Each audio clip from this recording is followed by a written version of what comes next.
welcome back to another episode.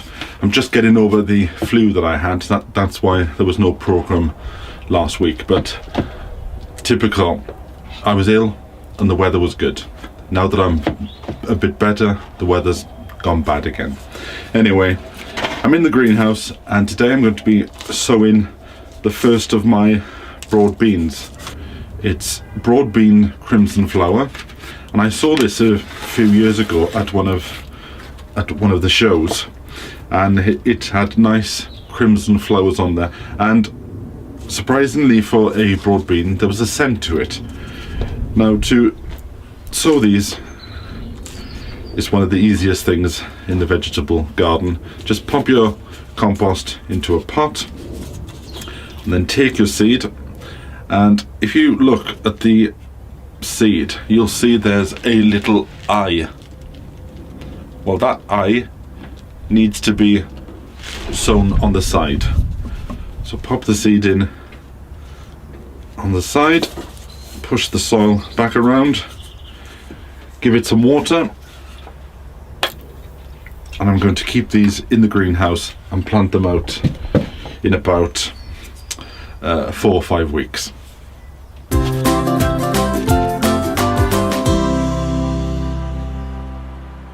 The job I'm doing today is thinking ahead as far as May, and I'm getting ready for the run of beans. The first job I have to do is I have to get inside, is to take down the sticks that were up last year, and then once I've done that, I'm then going to dig a trench.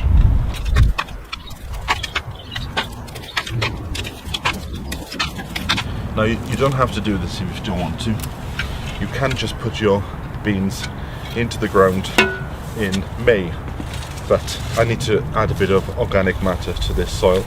So what I'm going to do is I'm going to dig a trench, and then between now and May, whenever I've got some spare kitchen waste, I'll bring it down and I'll throw it into the trench. And then about a fortnight before I'm ready to put the plants in, I'll put a few handfuls of chicken manure in the trench and then put earth on top of there, and then we'll be ready for putting the running beans in. And all this planning will help give me a really good crop of runner beans. In fact, you'll get to the point where you'll think, I'm sick and tired of seeing these beans. But then at that point I'll start talking to you about freezing, because I tend to freeze my beans when I get a bit too many of them.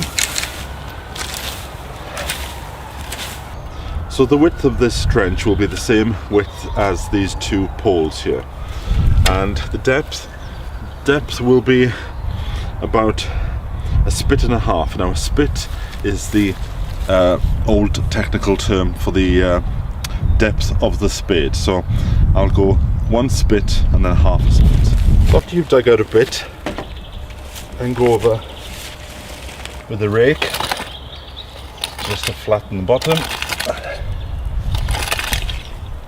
Now that's all I'm going to do today, because the ground is still a bit wet. Then all you do is you just add your compost to the bottom like that, and you just keep adding to it between now and May. There's still plenty of time if you want to do this later in the season, but I thought I'd get a head start. And when you put your compost into the bottom, just make sure that it's evenly spaced out like that. Now, if you're concerned about the mice or the rats, what you can do is put a piece of cardboard on top, and then we'll come back to this in May.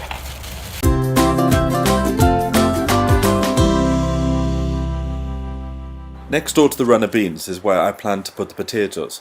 So at the moment I'm just taking the top layer of weeds off, and then in a few weeks I'll plant them. While I was doing this, I found 3 plants of Swiss beet, so I've just transferred them into the vegetable garden.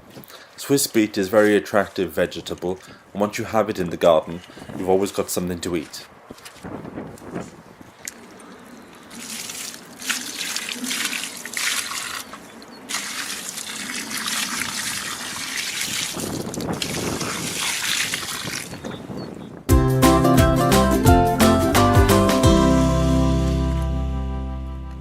took the opportunity of a fine day to finally get around to clearing the shed. I've been meaning to do this all winter, but it's now the perfect time to do it, ahead of spring and ahead of those Easter cups of teas and cake. There we have it, as if by magic. If only it was that easy. And there's quite a bit to do today, so I'm going to start off with Rudbeckia, and the variety is Cherry Brandy. Now I grew this last year and it's a beautiful flower that started blooming in June and continued all the way to the last frost in November, so I'd highly recommend it. So where do we start? Let's get the old pot of compost. Now I'm going to open the seed packet over the pot because I can feel the seeds, so that means that they aren't in their individual packets. And then just sprinkle a few. You can sow these from February to March, so I'm not going to sow them all today. I'll keep some for another time.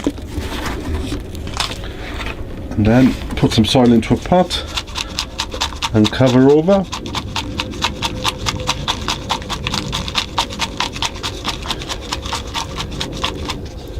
Just gently press that down and just give it a little squirt. And then put a label on it. So pop that onto a warm windowsill or in the greenhouse. What I'm going to do is I'll put it in the greenhouse and I'll put a propagator on top just to give it a bit more, just for it to generate a bit more heat. Now the next thing I'm going to do is something that I've never tried before. I remember watching an old BBC programme called The Victorian Kitchen Garden with Harry Dodson back in the 80s. It's still available on DVD. In fact, I'll put a link in the description box below. And the whole premise of that programme was to grow vegetables that were familiar to the Victorians. Now I've managed to track down one of those, and it's Couve Tronchuda, and it's a cabbage, and as Harry Dodson described in the programme, the thing about this is it's a cabbage, but the head is another head of cabbage, and apparently you don't get that cabbagey smell throughout the house. So this is something different. So I'm going to give this a go this year. Fill it with compost, and like I've shown you before, just press that down because you want to get all the air out of it. Then I'm going to sow a few of them, and I'll sow some more in March. Oop. They're nearly all rolled out then. Oop. There you go, that's enough. Put some more compost on top. Firm that down. Give it some water and put a label on it. And again, put it onto a warm windowsill or in the greenhouse in the propagator. Last month I sowed some antirrhinums, you know, the snapdragons, the ones where you press and it opens the mouth of the flower. Well, this month I'm going to sow some more, but a different variety. This month I'm sowing Twinny Apple Blossom. Now to sow antirrhinums you can sow them between January and March, and this time I'm going to sow them in a different pot, in this flatter one. So let's get on with it. And if you remember, the seed of the antirrhinum is very small, so again it's best to open it over the area where you're going to sow them.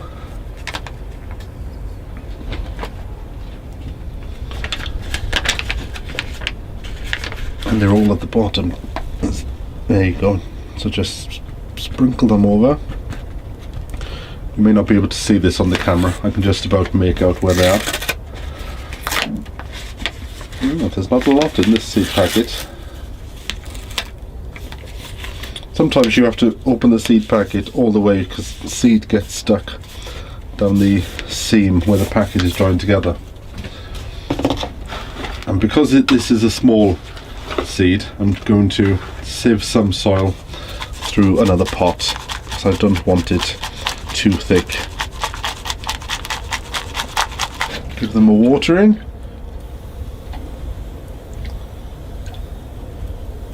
Label them, and again I will put them on the windowsill, and if you've got a greenhouse, pop them under the propagator. Now the device that I'm making the labels on is this Brother GL200. I've had this for about 5 years now and it's great, and you print the labels out like that, and what's really good about it is that they are waterproof. Now, as I said, I've had this for about 5 years, and some pots, I still keep finding pots now that have labels on from 5 years ago. 3 years ago I made a short film about the labeler. Let's have a look at it. Because I only planted some of these about 4 or 5 weeks ago, but the labels have already virtually disappeared. But I've come across this little device a couple of weeks ago where you program what the seed is that you've sown, and all you do is just press the print button and it prints out a label for you. There you go, cut it off, just attach it to the label there, pop it back in the plant, and there the label doesn't fade away. And the good thing about these is they're waterproof, so you can water away without any qualms about the ink running or the labels falling off.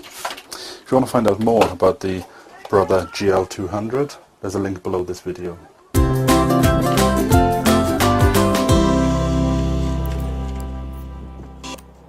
Vivi turned up on site this week, so I gave her a hand on attending to the allotment, ready for the spring ahead. Back on my own plot, I took some time out to clear the end of the plot. Now, in a few weeks' time, I'll be building my raised bed, and once I've done that, this side of the allotment is then finished. So I've already got my 2 raised beds in, and the third one will go in this space. I planted the garlic just before Christmas and it's starting to come through the earth now. And what's just turned up is some other garlic of mine which I'm going to plant, and it's elephant garlic.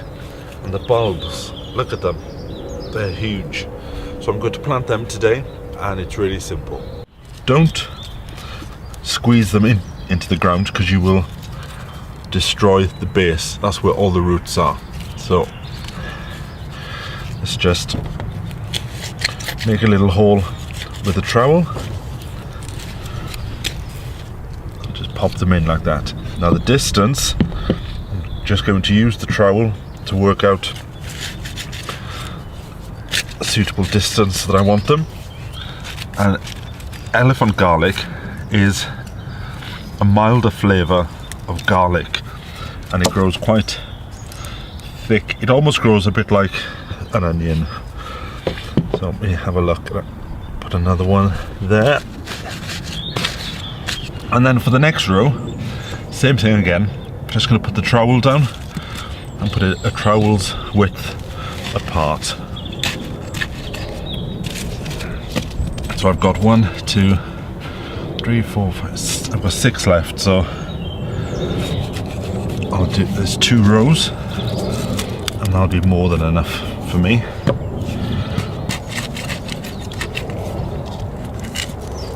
Don't forget to put a label. You've still got time to plant garlic, but I'd try and get it in before the start of March.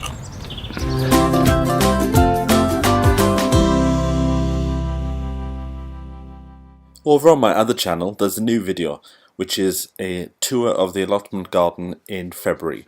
A link to that video will appear at the end of this one. On the microgreens there. Well, that's all for this week. Hopefully by next week, let's have some more sunshine and I can get back onto the allotment, and because I want to clean the pond out. That's one of the jobs, and I want to make a start on my carrots. So maybe I'll do that next week, depending what the weather's like. What I'd like to know is, are you growing broad beans? And if you are, what varieties are you growing? So put that in the comment section below. And don't forget to tell me where you are in the world. Well, that's all from me. I'll see you next time.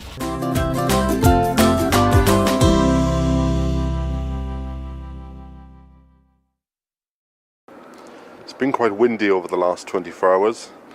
chairs ended up next door, and the pond has got a new bag in it, so I'll take that out in a moment.